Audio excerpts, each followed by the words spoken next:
Coca-Cola Company's commitment to respect human rights goes back many decades and is fundamental to building our social license to grow, both now and into the future.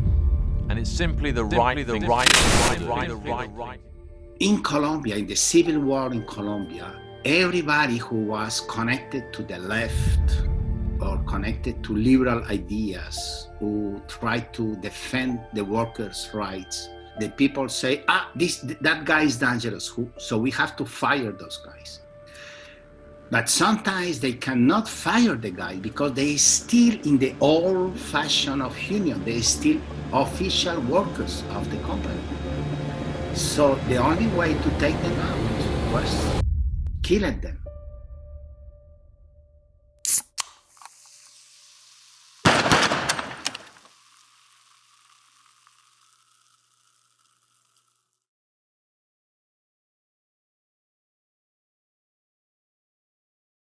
El seguro lo ponemos nosotros, los uniformes los ponemos nosotros, todo lo que se gasta en la ruta lo ponemos nosotros. Coca-Cola solo nos arrienda el camión, pero la empresa no se responsabiliza de nada.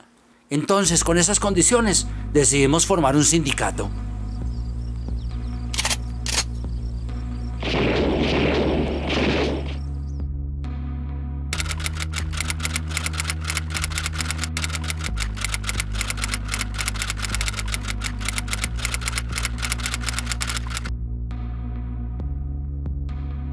You can dress it up as any way you like, but if a right-wing paramilitary murderer gets into your factory and murders one of your workers and then gets away scot-free, and your manager of that factory was seen talking to the right-wing paramilitaries prior to that,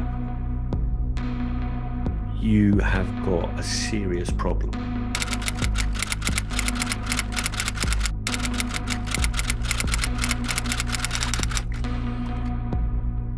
If one guy is killed, well, okay. Maybe the guy was involved in a romantic story with a girl and the husband come and kill him. Maybe the second one is because they own some money, but it's impossible to kill 1, 2, 3, 4, 5, 6, 7, 8, 9, and 10. And 11 people, all of them involved in union activities. Come on. Mi nombre es Javier Correa. Yo soy obrero, trabajador en Coca-Cola desde el año 1983, desde el mes de septiembre. Entonces uno llega pensando en que pues, es una compañía buena, que es respetuosa de los seres humanos que laboran a su interior de las fábricas, pero en el paso de los meses se van dando cuenta de hechos que se cometen contra trabajadores. Coke wants control over all of its operations and its workforce. One of the things labor unions do is they create kind of what we call a middle class, where people are paid a fair wage, fair benefits, have rights on the job. There is not dangerous people. There are people who protect the rights of workers. Where unions exist at Coca-Cola is because they've had to fight hard to maintain any contracts that they have. Había una entrevista aquí en la embotelladora. El encargado de recursos humanos era un militar. En su escritorio ahí tenía un arma. Y las preguntas y el cuestionamiento que a uno le hacía era: ¿qué sabes vos del sindicato? ¿Te gustan los sindicatos? ¿Qué clase de lectura te gusta? Para mí en ese tiempo pues bastante intimidatoria. Ya que yo me afilié por ahí en el año 84, 1984, cuando yo salgo de la fábrica, la embotelladora de Coca-Cola, de laborar y llego a mi casa tipo 7 de la noche, dentro de mi casa estaba el gerente de relaciones industriales de ese momento. Yo a mi familia y diciéndole que yo me había puesto la otra camiseta y presionándola básicamente para que me obligaran a renunciar al sindicato.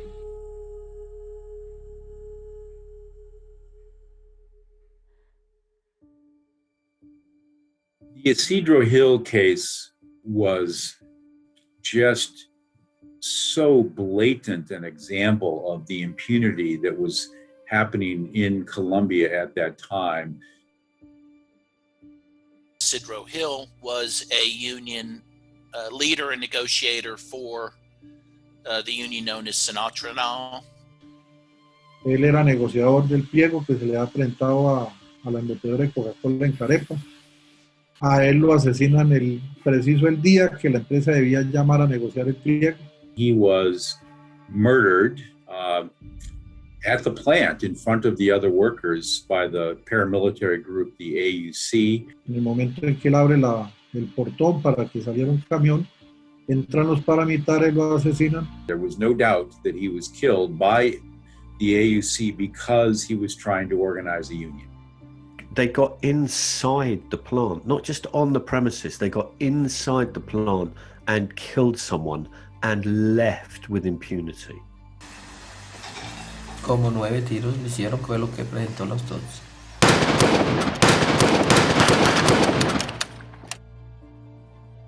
And after he was murdered, the AUC passed out union resignation forms to all of the other workers in the bottling plant and made them sign it.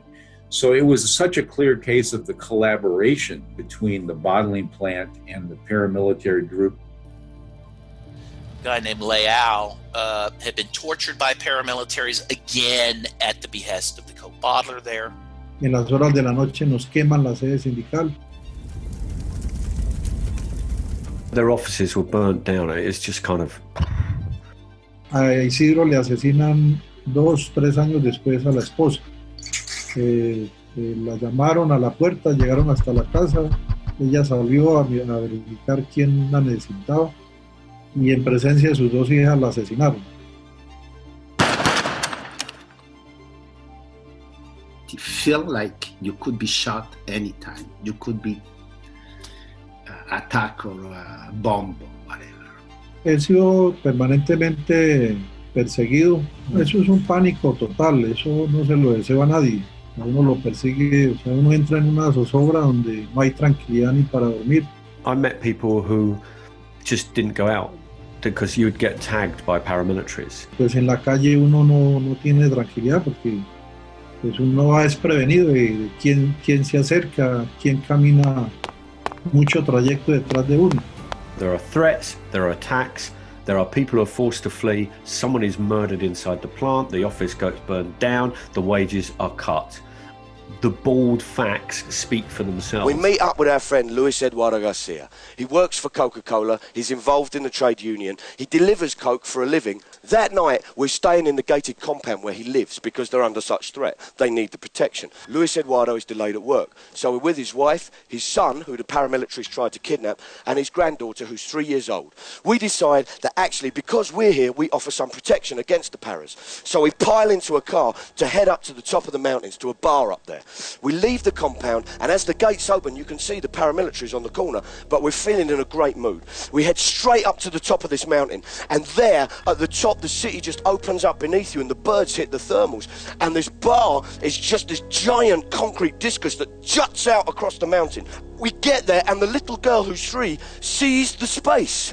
She's never been in this much space before. She flings her arms open and charges into the middle of it, soaking up every inch of freedom and twirling with a smile upon her face. And I suddenly thought, she's a target because of what her grandfather does. Coca-Cola have that arm's length thing because they say, oh, it's not us, it's our bottlers, it's a franchisee.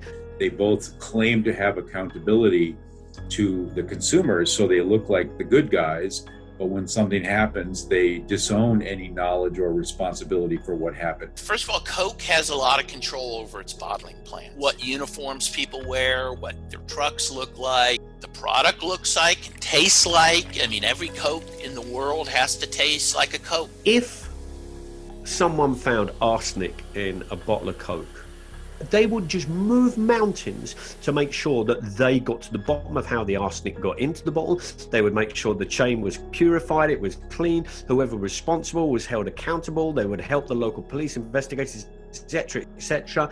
That's what they would do.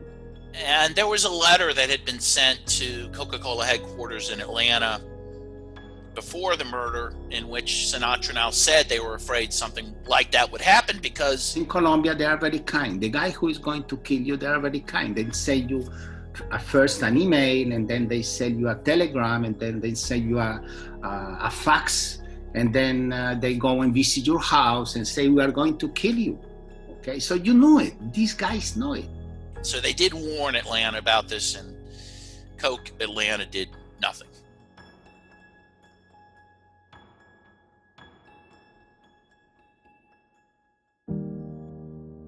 Hello, my name is Marta Gloria de la Vega, and I am from Guatemala. There was a long history of gruesome acts of violence against union leaders and family members going all the way back to the 70s in Guatemala. Mr. Trotter was a Texan lawyer who was the owner of the franchise. He didn't want the workers to exercise any of their rights.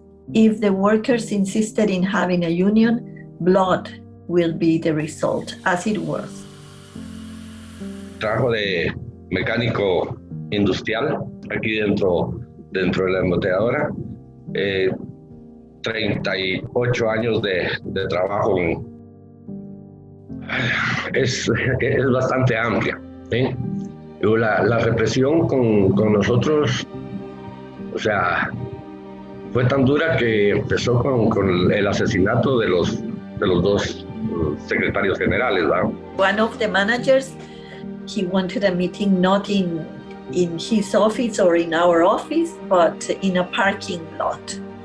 He was very clear in how would we be killed, and the first one I remember, he said Pedro Quevedo, and in fact on December the 12th they machine gun Pedro Quevedo while he was in his truck delivering the product.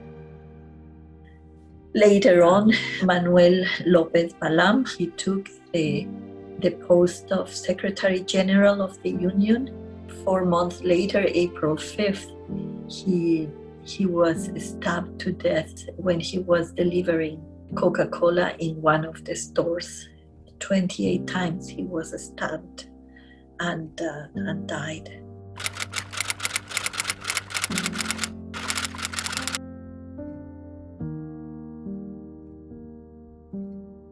The union leaders were just blatantly assassinated for their efforts, and everyone was pretty certain that there would be no consequence for this in Guatemala, as you later saw in Colombia. Coca-Cola Company knew, the economic elite knew, and the military and paramilitary perpetrated these horrendous acts.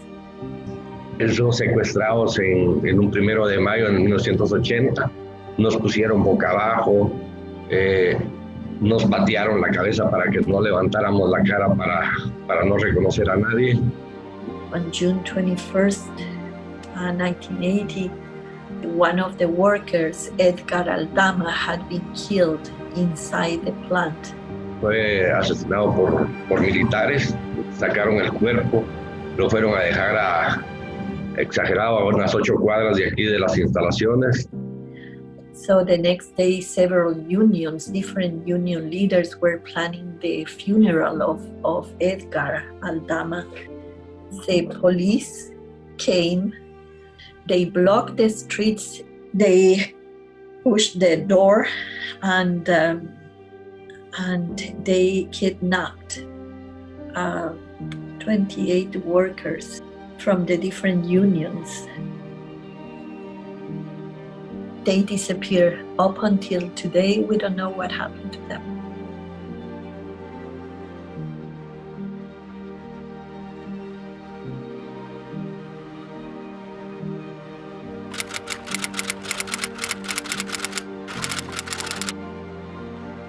Ultimately, some international unions complained about this. Coke went in and took that plant away from that owner. We've used that and cited to that as a concrete example that if it really hurts Coca-Cola's bottom line, they can step in and do this.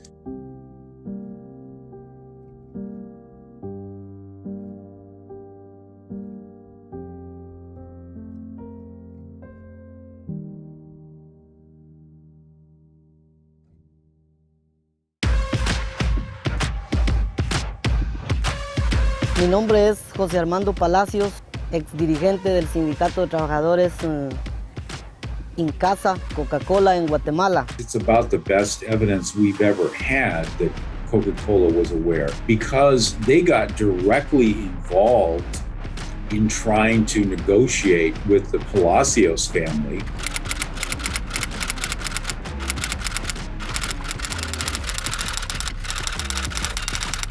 He started receiving serious death threats, including visits to his home and threats against his family members. Violentaron las puertas de mi casa,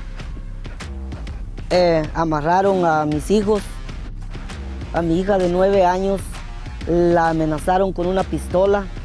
Mi hija comenzó a gritar y pedir auxilio y que no mataran tanto a la mamá pues como al hermano, y gritando que los hombres se fueran porque los hombres insistían en quedarse y esperarme a mí para asesinarme. He was on the street near his home and a car drove by and fired shots at him, and instead of killing him, they killed a bystander that was just standing right next to him. Por esta razón tuve que salir al exilio.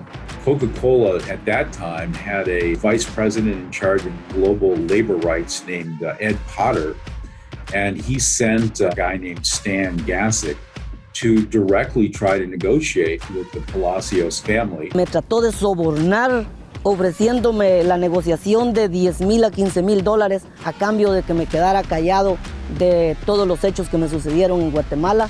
So they clearly were directly involved. A union guy is not a revolutionary. A union guy don't make the coup d'etat.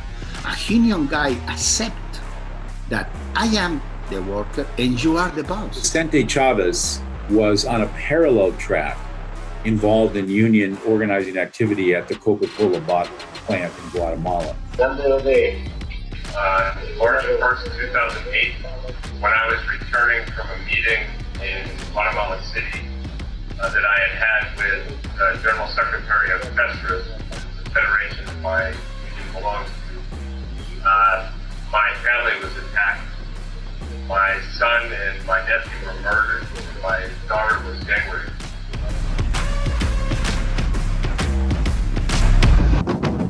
It was the life of working people. All they were doing was trying to survive and exercising their right. Coca-Cola has never admitted wrongdoing for what happened in their bottling plants in either Colombia or Guatemala, or Turkey for that matter. What Coca-Cola would admit is that the events happened.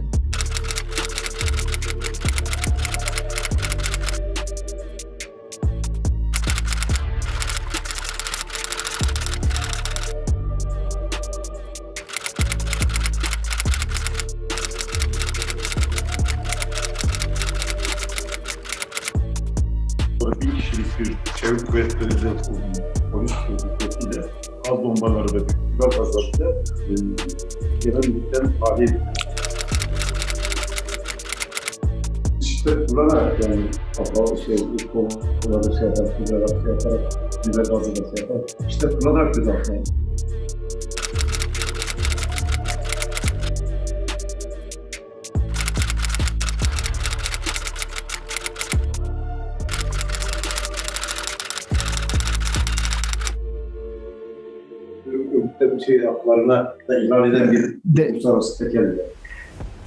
Coca-Cola Company's commitment to respect human rights goes back many decades. In the middle of a bottling plant, you can have paramilitaries.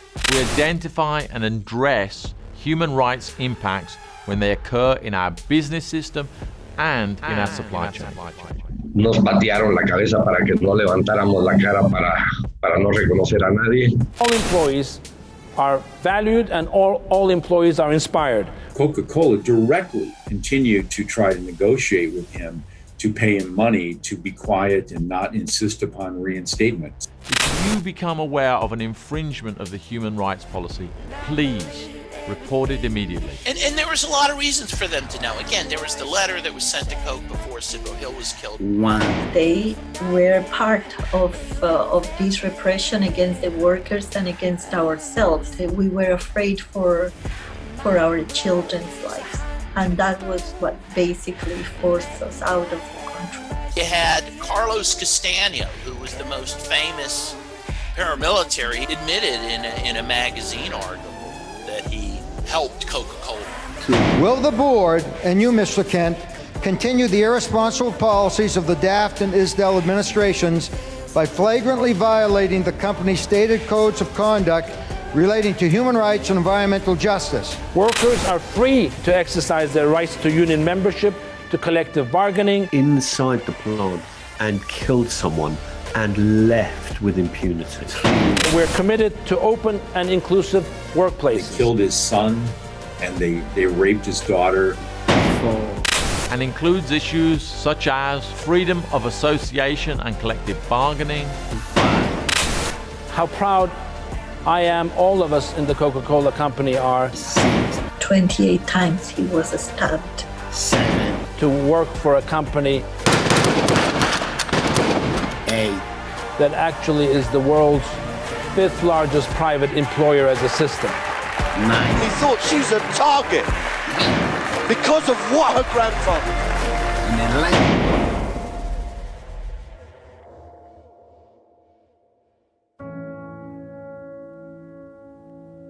The Coca-Cola case involving Cedro Hill is a prime example of what is wrong with corporate accountability today and then as well. Nothing has changed. I was talking with the workers in Guatemala. Just a few hours ago, they were telling me how the Coca-Cola company wants to destroy the union over and over. Nosotros estamos muy claros de que siempre va a estar la opción de parte de ellos de quererse deshacer del sindicato. Y la obligación de nosotros de luchar porque eso no pase. What Coca-Cola wants is everybody to be described as a precarious worker. Precarious worker is somebody that really has no rights.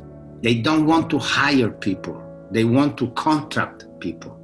In order not to pay the wages that the union has. So there is today 60% of people who work for Coca-Cola in Colombia, they don't work to Coca-Cola, they work to employee agency.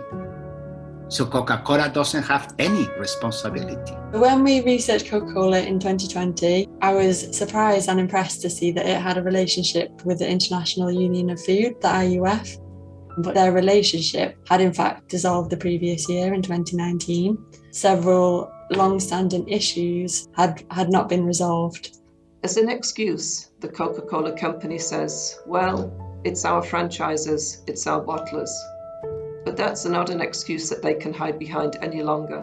The IUF, they have listed now, 2021, 5 countries where Coca-Cola is seriously violating labor and human rights. Haiti, Indonesia, Ireland, the Philippines, and the US. In Ireland, the Coca-Cola company closed 2 of its directly owned concentrate plants. Workers risk personal setbacks if they join and promote SIP2. The Coca-Cola company management tries to intimidate and harass workers seeking to exercise their fundamental rights. 2 of these countries, Ireland and the Philippines, Coca-Cola headquartered in Atlanta, they own these plants. They own them. This is the company itself. They're justifying this by saying that local legislation supersedes Coca-Cola's own human rights policy. Wherever you go with Coca-Cola, the thing is that they will go to the lowest possible social, environmental standards they can get away with. In the USA, the company's bottler spent more than $330,000 hiring a union-busting consultant firm. Hoy dentro de Coca-Cola FEMSA seguimos estando amenazados de muerte, se persigue, se judicializa. Para nosotros no ha cambiado la política de la empresa, por el contrario. Al hacerla de una manera mucho más difícil de demostrar, pues es mucho más efectiva, es mucho más directa contra el trabajador. El 21 de diciembre fue el otro hecho en Barranca contra Juan Carlos Galvis, que le ingresaron a la casa en las horas de la noche, se le llevaron una USB, un computador. In the Philippines, they've used the force of police power, all kinds of intimidation and discipline. The Coca-Cola bottler in Haiti, 4 of the union leadership has been dismissed.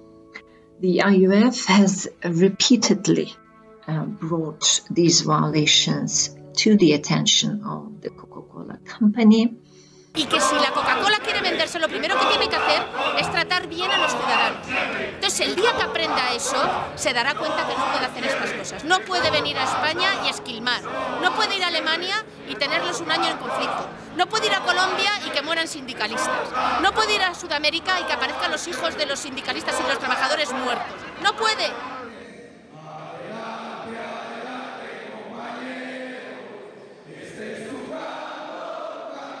I'm still not ready to say I'm done with Coca-Cola. I think about the Palacios family. I think about Cedro Hill's children. I am always trying to think of some way that I can change that dynamic and hold the company accountable, because they've not been held accountable yet.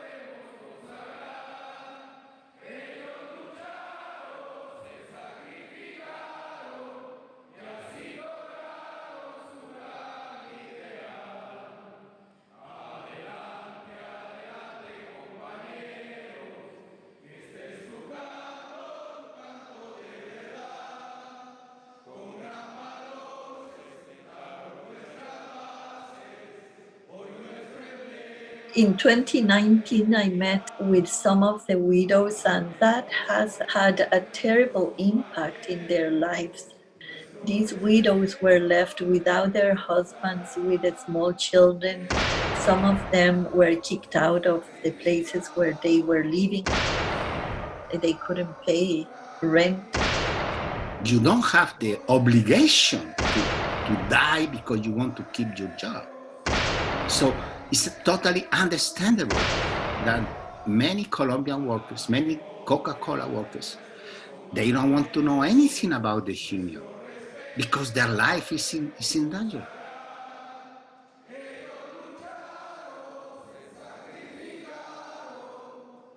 The thing about standards and rights is they have to permeate through the whole thing, or they don't exist.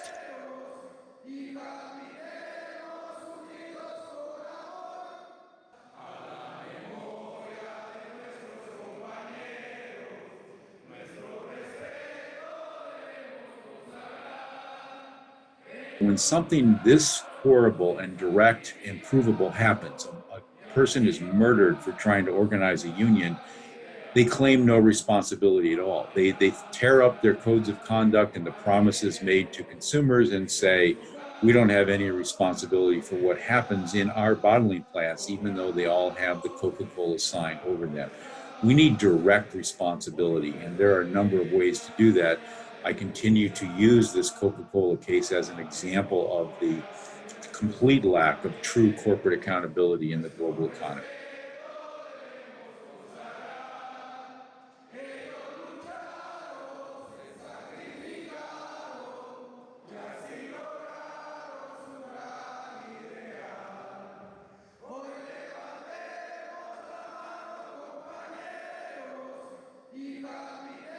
You feel angry, you feel bad because Coca-Cola is a rich company. If you work for a company who had hard time because the business is bad, because and maybe you say, well, this guy cannot afford to pay well the people.